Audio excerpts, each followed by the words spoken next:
سے پوچھا کہ اے ملک الموت، کیا کبھی تم کو کسی کی روح نکال کر رونا آیا ہے؟ کیونکہ تم نے لاکھوں لوگوں کی روحوں کو نکالا ہے، کسی کے بچوں کو، کوئی بچے یتیم ہو گئے، کسی کے والدین دنیا سے رخصت ہو گئے، تو ان کی چیخ و پکار سن کر کیا کبھی تمہیں کسی پر رونا آیا ہے؟ تو حضرت ملک الموت نے فرمایا مجھے 2 لوگوں کی روح نکال کر بہت رونا آیا تھا اور میں رویا تھا۔ پہلی وہ عورت کہ جب نوح علیہ السلام کے دور میں جو طوفان آیا تھا، طوفان نوح میں سارے لوگ غرق ہونے لگے، تو ان میں ایک ایسی عورت جو کہ پریگننٹ تھی، حاملہ تھی، پیٹ میں بچہ تھا، 9 مہینے پورے ہو چکے تھے اور اس کو بچہ پیدا ہونے والا تھا، اور اس پانی میں جب وہ ڈبکیاں کھانے لگی، اس ڈبکیاں کھاتے میں وہ بچہ فوراً ہی پیدا ہوتا ہے، اور اس عورت نے اپنے بچے کو بچانے کے لیے اس کو پکڑا اور ہاتھ سے اوپر کو تان دیا، خود ڈبکیاں کھا رہی تھی لیکن بار بار اس بچے کو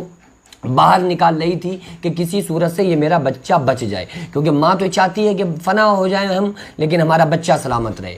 تو حضرت ملک الموت نے فرمایا کہ مجھے رونا اس لیے آیا تھا کہ یہ ماں تو دنیا سے رخصت ہو جائے گی، اس کی روح تو نکل جائے گی، کوئی مسئلہ نہیں، لیکن اب اس بچے کا کیا ہوگا کہ اس بچے کے پاس تو کوئی دوسرا سہارا آسرا ہے ہی نہیں، اور طوفان نوح میں سارے لوگ غرق ہو رہے ہیں، سارے لوگ غرق ہو چکے ہیں، اس بچے کو اس کی ماں ہی اپنے ہاتھ سے پکڑے ہوئے تھی، لیکن یا تو اللہ مجھے دونوں کی روحیں نکالنے کو کہہ دیتا کہ دونوں کو ختم کر دو تو بھی کوئی مسئلہ نہیں تھا، لیکن اب اس بچے کا کیا ہوگا، کیونکہ اس بچے کو موت نہیں آنی ہے، اور اس کی ماں جو آخری اس کا سہارا تھا، اس سہارے کو اللہ نے چھیننے کا حکم دے دیا اور کہا کہ اس ماں کی روح کو قبض کر لیا جائے۔ تو حضرت ملک الموت نے فرمایا کہ مجھے اس عورت کے مرنے پر رونا آیا تھا کہ اب اس بچے کا سہارا کون بنے گا، اب اس بچے کا آخر کیا ہوگا، اب یہ بچہ کہاں سے کھائے گا۔ پھر فرمانے لگے کہ مجھے دوسرا اس شخص پہ رونا آیا تھا کہ جب شداد نے 40 سال میں جنت تیار کروائی، شداد نے دنیا میں جنت بنوائی تھی، حضرت ہود علیہ السلام نے کہا بھائی کلمہ پڑھ لو، اسلام کا ایمان میں داخل ہو جاؤ، اللہ تعالیٰ کو مان لو تو اللہ تعالیٰ تمہیں ایسی جنت دے گا، دودھ شہد کی نہریں بہ رہی، جدھر نظر اٹھاؤ 70,000 سال تک دیکھتے رہو گے، مٹکے جیسے پھل ہیں، 70 رنگ ہیں، 70 ذائقے ہیں، حوریں ہیں۔ تو وہ کہنے لگا کہ یہ ساری چیزیں تو میں خود کر سکتا ہوں، تو اس نے 40 سال میں جنت کو بنوایا، جس میں 1 اینٹ سونے کی تھی، 1 اینٹ چاندی کی تھی، حوروں کی جگہ پر خوبصورت لڑکیوں کو، پوری دنیا سے لڑکیوں کو خوبصورت بلا کر ان کا سنگار میک اپ کرا کے ان کو بیٹھایا کہ یہ حوریں ہیں، دودھ شہد کی نہریں بہوائیں۔ بہرحال جیسا جیسا اس نے سنا بالکل اسی طرح سے اس کو بنوانے کی کوشش کی۔ جب 40 سال میں وہ جنت بن کے تیار ہوئی تو اس کے بعد وہ دیکھنے کے لیے جا رہا تھا کہ چلو اب میں اپنی جنت چل کر دیکھوں، تو ایک بڑی تعداد میں اپنے لوگوں کے ساتھ جب وہ جنت کے قریب پہنچا اور جیسے ہی جنت کے دروازے پر پہنچا تو دیکھا ایک پھٹا پرانا لباس پہنا ہوا ایک فقیر انسان، ایک فقیر شخص کھڑا ہوا ہے دروازے پر جنت کے۔ تو ایک دم تنک گیا کہ میری جنت میں یہ کون ہے جو فقیر کھڑا ہوا ہے؟ تو درباریوں نے کہا بہت ہٹانے کی کوشش کی لیکن کہہ رہا ہے کہ بادشاہ سے بغیر بات کیے نہیں جاؤں گا، آپ سے بات کرنا چاہتا ہے۔ تو اس نے کہا کہ ہٹ جاؤ میرے سامنے سے، میں تم سے نہیں بات کروں گا، تم فقیر جیسے فقیر انسان سے۔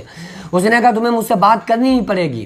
تو جب وہ غصے میں آ گیا شداد تو اس نے کہا اپنا کان لاؤ، تو اس فقیر نے اس جو بالکل ایسی خستہ حالت تھی اس نے کہا کان ادھر لاؤ، اور کان میں کہا کہ میں کوئی اور نہیں، میں کوئی فقیر نہیں بلکہ میں ملک الموت ہوں، تمہاری روح قبض کرنے آیا ہوں۔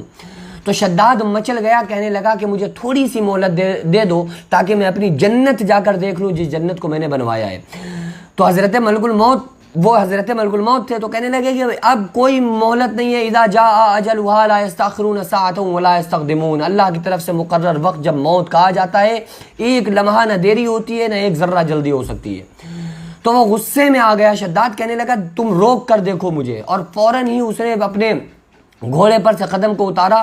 ایک رکاب پر اس کا پیر تھا، دوسرا زمین پر رکھنے کے لیے ہوا میں معلق تھا، فوراً ہی ملک الموت نے اس کی روح کو قبض کر لیا۔ تو حضرت ملک الموت فرما رہے ہیں کہ مجھے ایک تو اس عورت کے مرنے پر رونا آیا تھا کہ اس بچے کا کیا ہوگا، دوسرا شداد کی موت پر مجھے بہت رونا آیا کیونکہ کاش اسے 10 منٹ اور مہلت مل جاتی، 40 سال جس جنت کو بنوانے میں اس نے اپنی بادشاہت اور زندگی کو خراب کر دیا، ایک جھلک وہ جنت کو دیکھ لیتا، کیونکہ پھر تو اسے جنت کی خوشبو بھی نہیں لگنا ہے، تو کم سے کم یہ دنیا کی اپنی جنت کو دیکھ لیتا۔ مجھے شداد کی موت پر رونا آیا۔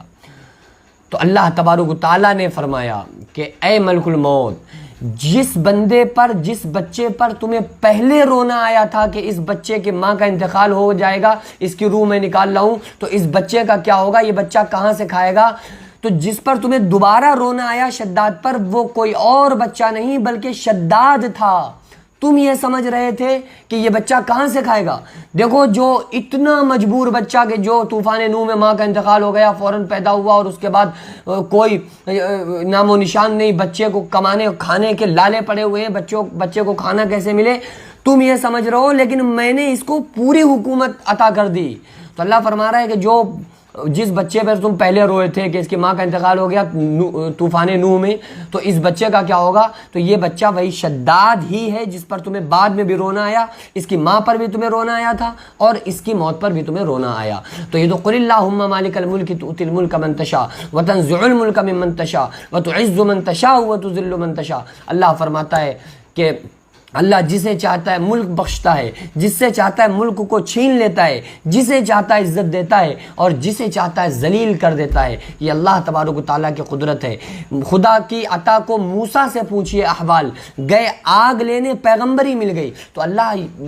کو کوئی اللہ کے لیے بڑی بات نہیں ہے کسی ایک فقیر آدمی کو کب بادشاہ بنا دے، کب امیر بنا دے، اور کسی بادشاہ اور امیر کو کب فقیر بنا دے، اللہ کے علاوہ کوئی نہیں جانتا ہے۔ اس لیے انسان کو تکبر سے بچتے ہوئے اپنی زندگی کو گزارنا چاہیے۔ انسان کو اپنی اوقات آئینے کے سامنے، شیشے کے سامنے آ کے نہیں دیکھنا چاہیے، بلکہ جب وہ لیٹرنگ میں بیٹھا ہو قضائے حاجت کے لیے، اس وقت انسان کو سوچنا چاہیے کہ اس قدر غلاظت پیٹ میں لے کر ہم زندہ ہیں، پھر بھی کس چیز کا ہم تکبر کرتے ہیں، پھر بھی کس چیز کا ہم کو گھمنڈ ہے۔ تو اپنی خوبصورتی کو لے کر، اپنی کوالٹی کو لے کر، اپنے حسن کو لے کر، اپنے علم کو لے کر، اپنی دولت کو لے کر، اپنی شہرت کو لے کر، کسی بات کو لے کر تکبر کرنے کی اجازت نہیں ہے۔ جو تکبر کرے گا، آقا علیہ السلام نے فرمایا قیامت کے دن اس کو چیوٹی بنا کر چلایا جائے گا۔ اللہ تعالیٰ سے دعا ہے اللہ تعالیٰ ہم تمام لوگوں کو تکبر سے محفوظ رکھے اور پیارے آقا صلی اللہ علیہ وسلم کی شریعت مطہرہ کا پابند بنائے۔ وما علینا الا البلاغ۔ السلام علیکم ورحمۃ اللہ تعالیٰ وبرکاتہ۔